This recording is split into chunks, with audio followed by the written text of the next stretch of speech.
ہے خواہش میری، بڑی مدتوں سے ہے خواہش میری، مدینہ بلا لیجیے، مدینہ بلا لیجیے، مدینہ بلا لیجیے۔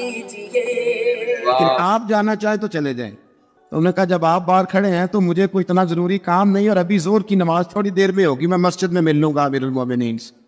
یہ بات کہہ کے امام حسن چلے گئے۔ یار اتنی بڑی بات نہیں تھی، وہ میرے استادوں کا بیٹا بھی آئے تو کہا ٹھیک ہے جی وہ سوئے ہوئے، تو کوئی غرض نہیں یار، میں ٹھہر کے آ جاؤں گا، کوئی بڑی بات نہیں تھی، دیکھا جائے تو بڑی بات نہیں تھی، پر بات بہت بڑی تھی، اس لیے کہ یہ خالی حسن نہیں ہے، حسن ابن علی ہے، یہ حضرت فاطمہ کے لخت جگر۔ حضرت عمر باہر نکلے، عبداللہ ابن عمر سے پوچھا کوئی آیا تو نہیں؟ تو کہا حضور امام حسن آئے تھے۔ تو کہا پھر شہزادے کو اندر کیوں نہیں بھیجا؟ کہا میں نے کہا تھا، وہ کہنے لگے اگر امیر المومنین مصروف ہیں تو میں ظہر میں مل لوں گا۔ حضرت عمر رونے لگے، فرمایا بیٹے تو نے اچھا نہیں کیا۔ پھر مسجد نہیں گئے، سیدھے امام حسن کے دروازے دستک دی، امام حسن باہر آئے، کہا شہزادے آئے تھے تو ملے کیوں نہیں؟ تو امام حسن کہنے لگے حضور آپ کا اپنا بیٹا دروازے پہ کھڑا تھا، اور منع بھی کیا تھا آپ نے، تو میں زور میں مل لیتا۔ حضرت امام حسن فرماتے جوش جذبات میں جناب عمر نے سر سے پگڑی اتار دی، جوش جذبات، کہنے لگے حسن میرے بیٹے کا اور آپ کا کیا مقابلہ؟ کیا اس کی ماں کا نام فاطمہ الزہرا ہے؟ کیا اس کی نانی کا نام خدیجہ الکبریٰ ہے؟ کیا اس کے نانے کا نام محمد مصطفیٰ ہے؟ آپ کا اور اس کا کیا مقابلہ؟ پھر رو پڑے اور کہنے لگے بیٹے میں مکے کے صحراؤں میں اونٹ چرایا کرتا تھا، یہ جو میرے سر پر عزت کے بال ہیں یہ تیرے نانے کے اگائے ہوئے، میں مکے کے خبردار شہزادے خبردار۔ او بھائی اہل بیت نبوت کے ادب کا رنگ اگر سکھایا ہے تو سیدنا عمر نے سکھایا ہے۔